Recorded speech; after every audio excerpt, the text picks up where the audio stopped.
Hello, beautiful peaches. Welcome to the Macros, Metabolism, and Motivation Beautiful Peach podcast. I'm your host, Caitlen, here to help you find your most unwavering love, beauty, and kindness for yourself inside and out. I will be teaching you nutrition and macro tracking secrets, reverse diet and metabolism health tips and tricks, and motivating the heck out of you so you will want to leap up and start conquering your goals right away. I am here to help bring you the light at the end of the tunnel so you can discover that self-love and truly become the most confident, beautiful peach possible. So grab a pen and a piece of paper, or if you're in the car or at the gym, go ahead and bump up your volume just a little so we can drown out those gym grunters next to you, and we can go ahead and dive right in. Don't forget to snag your completely free high-protein macro cookbook by simply doing a 5-star rate and review on this podcast. All you need to do is submit a 5-star rate and review, then send us your name and email through the link in the show notes so we know exactly where to send your cookbook. By submitting your 5-star rate review, this will also automatically enter you into the weekly podcast macro calculator giveaway. Every week, I give away a copy of my C. Schmidt macro calculator to one lovely winner who leaves an awesome 5-star rate and review. This winner is announced every week on my Instagram story as well as my newsletter email list. So leave that 5-star rate and review, and I'll see you in the episode. What is up, my beautiful, beautiful peach? I am so excited for today's episode. We are going to take a deep dive into how to determine if you have a slow metabolism. Now, you know, I am a metabolism, a reverse diet, a macro nerd and queen, and I always get asked, hey, Caitlen, what is the best way to determine if I have a slow metabolism just off of looking at my past diet history, looking at my current nutrition and kind of what's going on in our world today? Is there a way we can determine if you have slow metabolism? And the answer is yes. I have a number of different ways for you to self-audit and help you determine if you do have a slow metabolism or not. So without further ado, let's dive into episode 113, how to determine if you have a slow metabolism.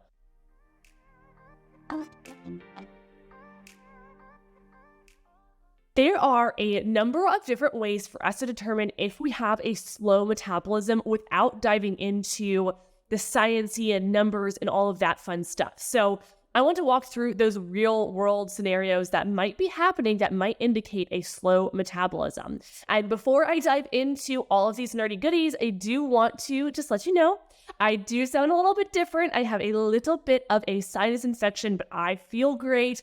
My energy is like at a 75% here, and I really just wanted to still record this podcast episode. I'm actually staying at an Airbnb right now. If you have been listening to my podcast for the past few months, you know that Colton, my husband, and I actually ended up moving to a different state all within about, I would say, a 4-week time period, somewhere around there. And we did not have enough time to find a place to live, to rent, or to buy. And so we're like, hey, let's just do an Airbnb for a little while we get our sea legs. And we're back in Georgia, which is where beautiful Peach came to be. So that's really, really, really fun. We are closer to our family. So we started the process of him looking for a job here in Atlanta. He got one so much faster than we expected, and that's why we had the quick turnaround.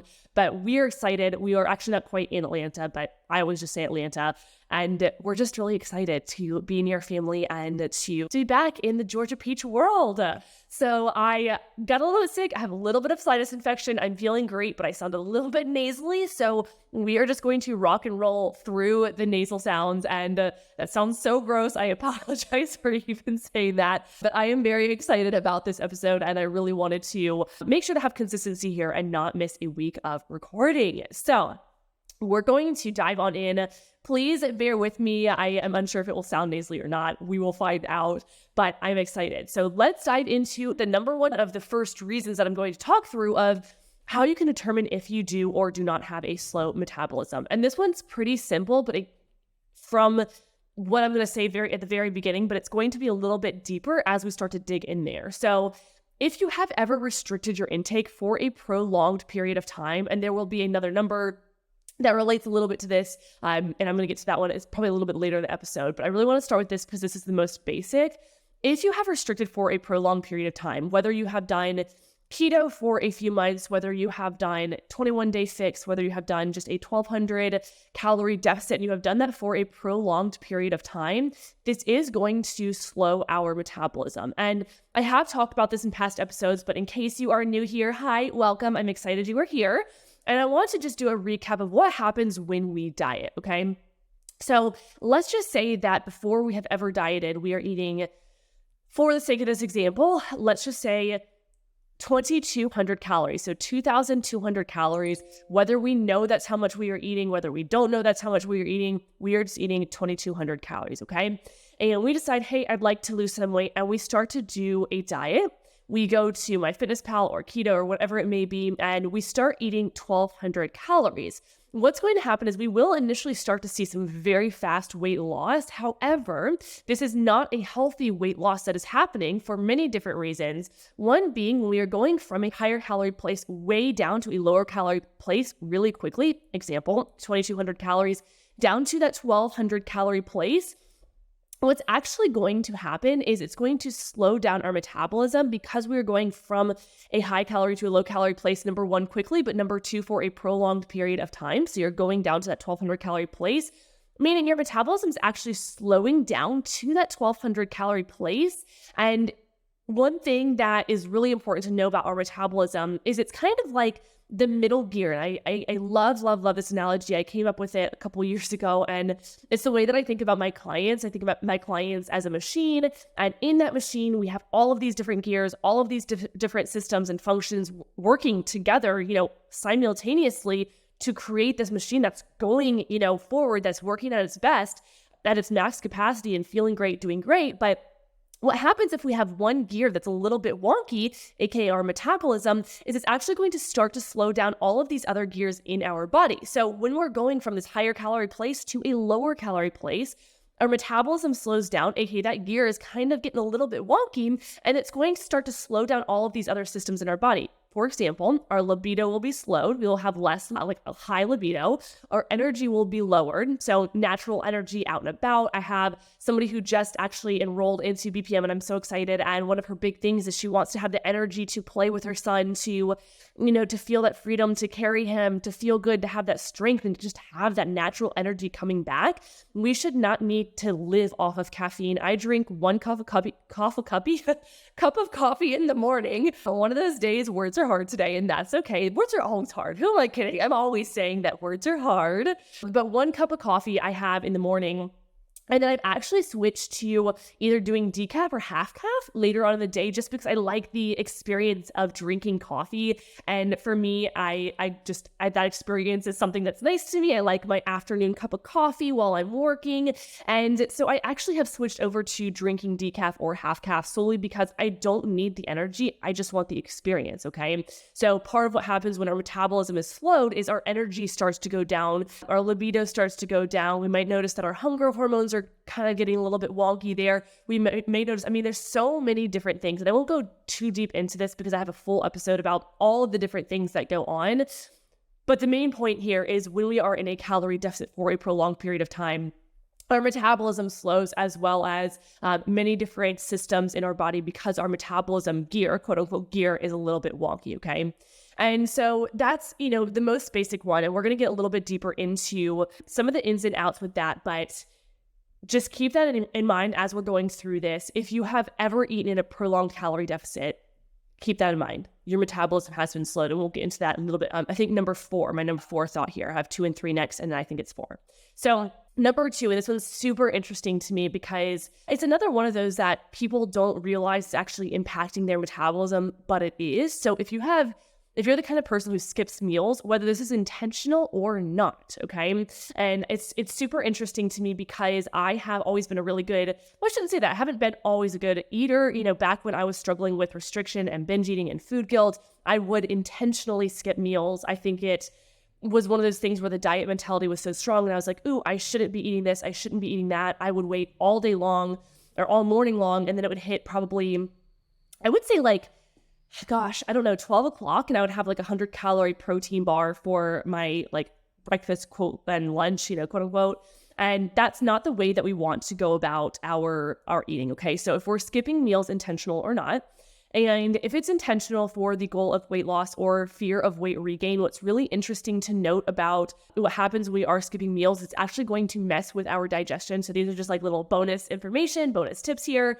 If we are skipping meals for the sole purpose of weight loss, weight regain, I shouldn't say that, not for the sole purpose. If we are skipping meals, period, whether this is intentional or unintentional, it can actually mess with our digestion. So if we are in a place where we're not eating all day long because we're busy, and then all of a sudden we eat this massive meal, our body and our digestive system is like, whoa, can't handle that. And that's why you might not start to notice a little bit more bloat, a little bit more uncomfiness in your tummy and your digestion. And so it's interesting. And as my clients are starting to have more regulated, macros. Yes, definitely macros. If you have not checked your macros, go grab my C-Suite macro calculator. It's always down in the show notes. It's absolutely phenomenal. But that's one of the main things that we start with for my clients is I help them figure out their main starting macros. And then what happens is we start to kind of build in not regular meals. I'm not the kind of person who says you have to eat at certain, every 2 hours, every 3 hours on the dot, like on the clock, right? I'm not that kind of person just because we don't have that regimen. I shouldn't say that. I know some people have a very routine life. I just don't.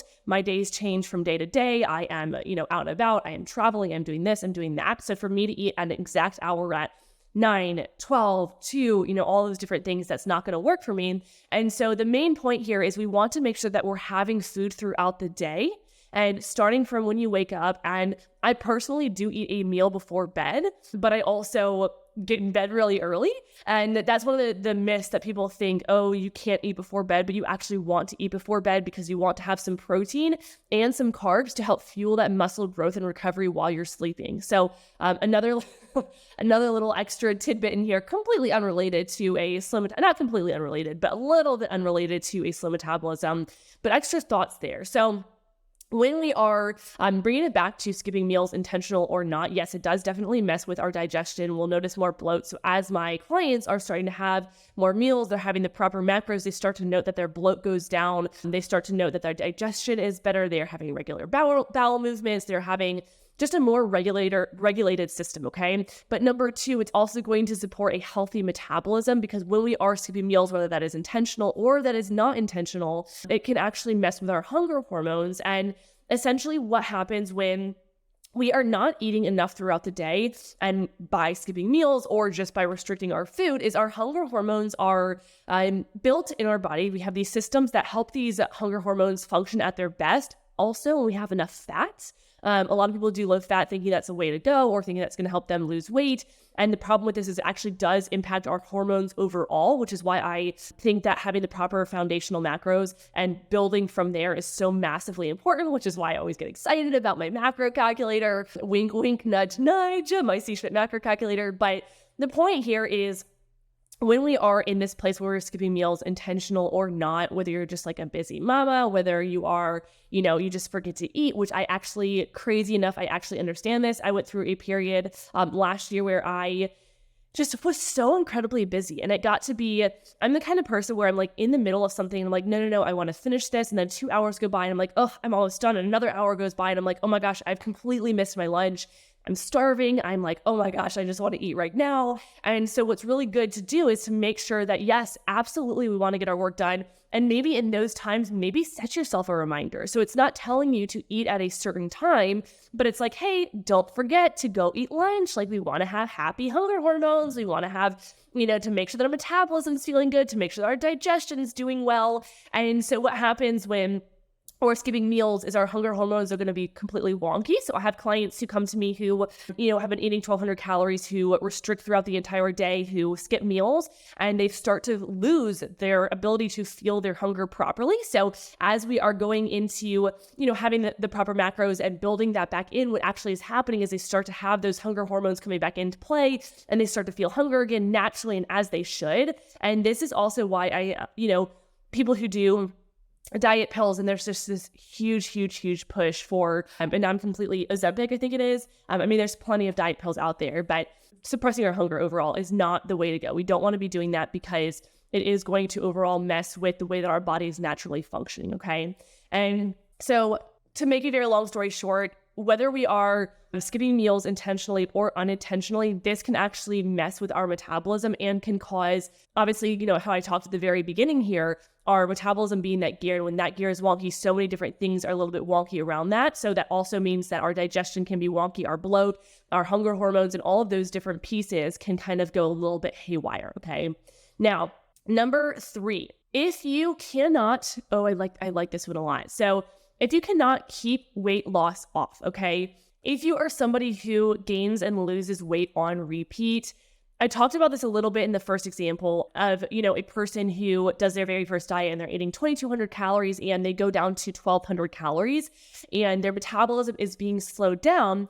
And also what happens so many times when we are in a restricted place is we start to get into this, you know, this mental space of, okay, I can't keep up with this 1,200 calorie deficit. I can't keep up with low carb. I can't keep up with, you know, whatever maybe low fat, whatever the diet is you might be doing. And you finally hit a point where you're like, I can't do this anymore. And you go back to the way that you were eating before. And what happens is you will actually remember that your metabolism's sitting down at this 1,200 calorie place. You go back to the way that you were eating before. Say, for example, just for the sake of this example, everybody's going to be different. Let's just say you go back to eating 2,200 calories to 2,200 calories. That is an additional 1,000 calories more a day that you are eating. And so what this means is if you go for a week of eating, you know, back to the way that you were before, maybe you are even binge eating, right? So you might even be eating over that. That means within that week time span, you will gain 1 pound is 3,500 calories. So 7 days of eating an additional 1,000 calories is 7,000 calories. So you will actually be gaining at a rate of gaining 2 pounds a week back. And what happens is so often we get into a space where we're like, hey, I can't keep up with this restriction. We will have the binge. We will have the free-for-all. We will have all of this guilt. For many people, it will last for a couple days. Many it will last for a week. Many it will last for a month. And then all of a sudden you hit this point where the guilt is so overwhelming and you're like, oh, I wish I kept up with the restriction, thinking that the restriction is the only way to see weight loss. And you start a new diet, okay? You think, hey, you know, gosh, keto just was not sustainable for me. Okay, maybe I'll go ahead and try 1,200 calorie deficit, or that 1,200 calorie deficit wasn't sustainable to me. Maybe I'm going to go ahead and try 21 day fix. Maybe I'm going to try Optavia, which is actually even less calories than 1,200. And what happens is we think we haven't picked the right diet, but that's not the problem. The problem is that we are dieting, period, which is slowing down our metabolism. And so what happens is we end up in this space of gaining and losing weight on repeat. And this is an indicator that our metabolism needs some love, because if we see weight gain anytime that we are not dieting, anytime that we are, you know, wanting to enjoy the weekend, anytime that we are traveling, anything like that, this means that your metabolism is at a slower place and it needs some love. It needs that reverse diet, okay?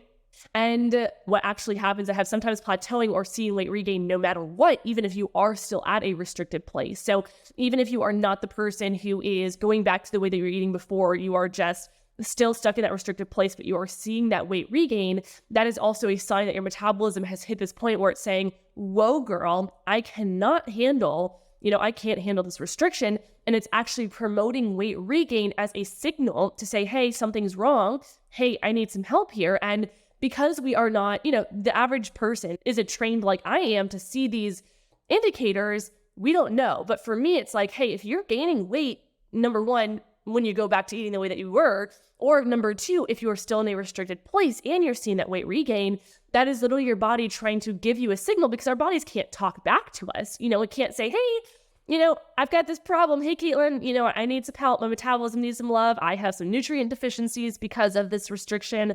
I've got, my hormones or your hormones are going crazy, right? Your body can't simply say that. So it has to have some sort of signal. So all of these are signals telling you, hey, something's wrong and I need some help. My metabolism needs some love. So it's your body trying to give you a signal. And so all we need to do is not panic and say, hey, I hear you, I see you, and do something about it, okay?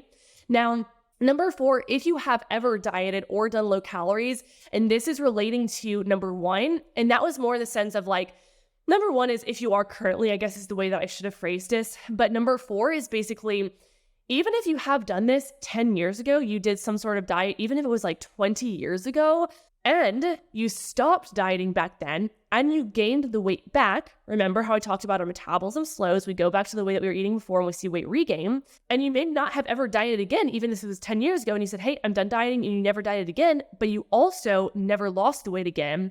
This means that your metabolism actually is very likely still sitting at that low place of where you dieted 10 years ago. And you just gained the weight back and never healed your metabolism. So your reverse diet can be absolutely phenomenal in this case. And I work with so many clients who are in this case as well. Or, I mean, even clients who have never dieted and they just want to lose weight and they're like, hey, I hear all the things that you say. I don't want to do an inaccurate calorie deficit. I'm like, great, awesome. Let's get that weight off. Let's make sure we keep your metabolism in a great place. And the way that that works is, if you are somebody who has never dieted, the way that this is just additional information here, but the way that it's almost like a cycle, okay? So let's do the case of somebody who has never dieted before, and this will still relate because obviously you go into a calorie deficit and a very, very low one when you are doing a big time diet. But what happens is, let's say we're eating 2,200 calories and we do a safe calorie deficit and we end at, gosh, I don't know. I mean, this is not the best example. So if you're eating 2,200 calories, please don't be like, oh, Caitlen said this, I'm going to use it, because this is not the way that I like to think. And everybody's going to be so different. And we want to play it safe there. I'm like reiterating, because I've had people who are like, hey, Caitlen, I heard this example on your podcast and I followed it. And I'm like, no, it's an example. So let's say we're eating, I forget what I said. Let's just say you're eating 2,500 calories. I don't know what example was before. Let's say you're eating 2,500 calories and you end your calorie deficit at like 1,800 calories. And if you still, at that point, you lost the weight, you feel good, you're at your end goal, if you just stop there and you go back to the way you were eating before, you will still see that weight regain, which is why when it comes to any calorie deficit, you want to do a reverse diet at the end of it, no matter what. Whether that was a unhealthy calorie deficit and you find yourself eating 1,200 calories and you're like, whoa, SOS, metabolism needs some love. You do a calorie deficit to get your intake back up without all of that weight regain. Or if you're somebody who did do a healthy calorie deficit, you finished it, you're feeling great, and you want to do a reverse diet again. I have a client in BPM who reverse dieted over 1,000 calories. We did a calorie deficit. I think she lost like 25 pounds. And I think that was like past her goal. And she's like, great, awesome. I'm feeling amazing. She's actually in, not Bora Bora, Aruba maybe? But she just posted in Slack or BPM Slack. She's like, this is the first time I've ever wore a bikini. Then she had a little picture of herself with a little coconut with a pina colada in the coconut. I'm like, I am so happy for you. But she's doing her reverse diet again. So when she came to me, she was eating, she was in a life of yo-yo dieting, of restriction, of binge eating, of the full cycle of food guilt, of restrict, binge, food guilt, repeat. And she was like, I have been dieting for, I think, like 20 years, and she couldn't get out of that. And so we healed her metabolism, and it took time. And that's the really, really cool thing about the way that I coach is you want to make sure you're having the physical change. You want to make sure you're having the internal change, meaning your body is healing, right? We're healing from the inside out,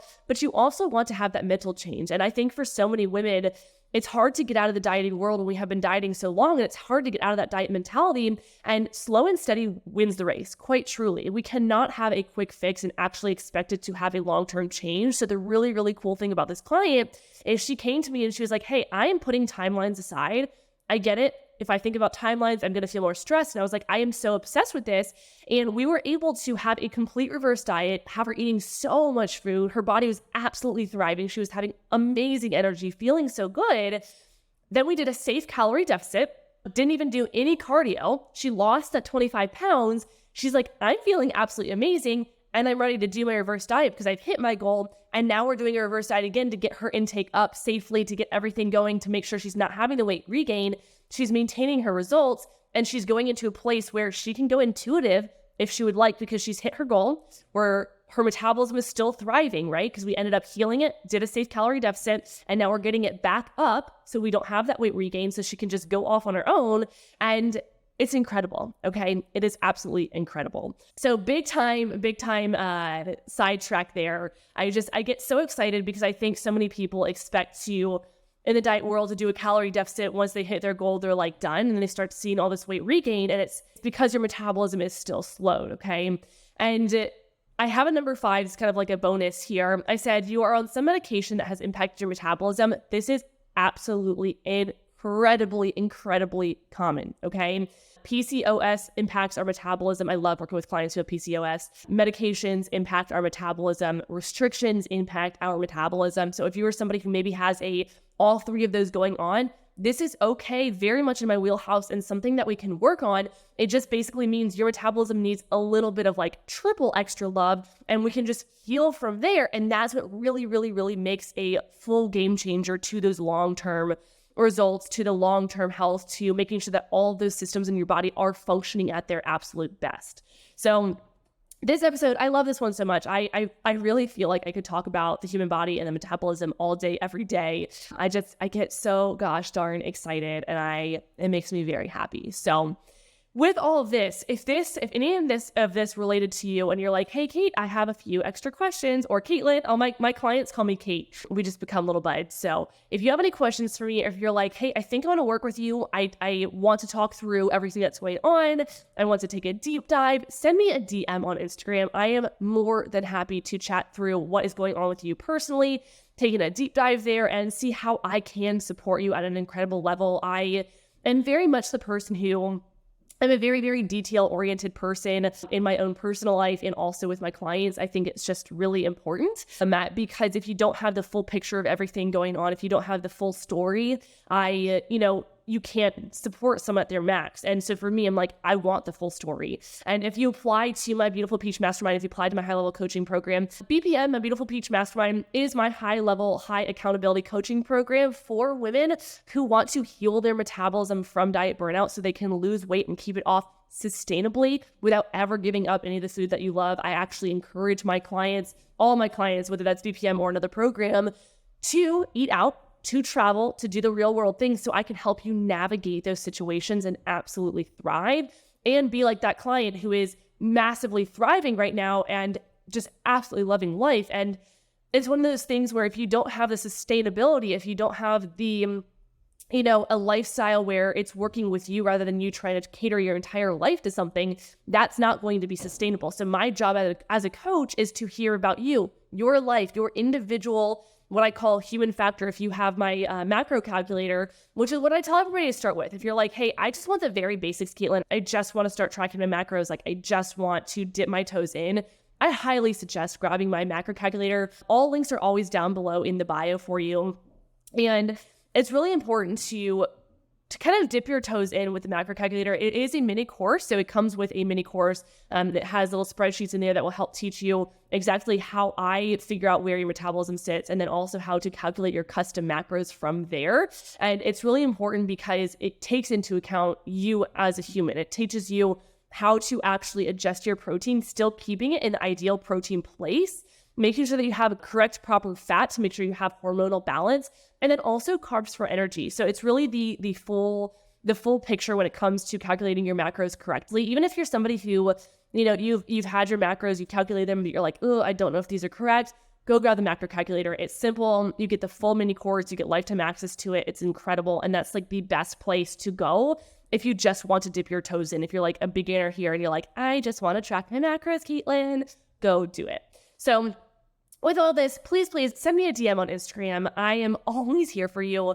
My DMs, it's so funny because in the end, I mean, obviously holiday season, right? Like December, but it got a little bit slower and I'm like, I want to talk to you people. Like I want to hear, I want to say hi. I want to hear that you're loving my podcast. I want to hear what's going on. I want to hear how it can support you. I'm a people person. I love to talk to people. I love to hear, instead of just me sitting here with my mics, like talking to a screen or, posting on Instagram or TikTok and like just posting to, the world. It's like, I don't know who's really there. So when you actually reply to my stories on Instagram, when you DM me, when you comment on my post, I cannot even tell you, it makes my heart so happy. Even if it's just like, I love this post. Like, even if it's literally just telling me like, or dropping a heart or anything, I don't even care. Like, it lights a fire in me and it encourages me to keep going. And it's so much fun. So with all this, I appreciate you so much. My voice just cracked there a little bit. That's so funny. Sinuses, hey, it happens. But I appreciate you. I adore you. Please never forget how capable you are. Please never go into panic mode. Know that I am here. I know sometimes when we feel alone, it's like, SOS, I feel alone. You're not alone. I'm here for you. I have a kick butt community of women who are also going through it with you, and I would love to support you. So always here for you. I hope you enjoyed this episode, and see you in the next one. Bye, my beautiful peach.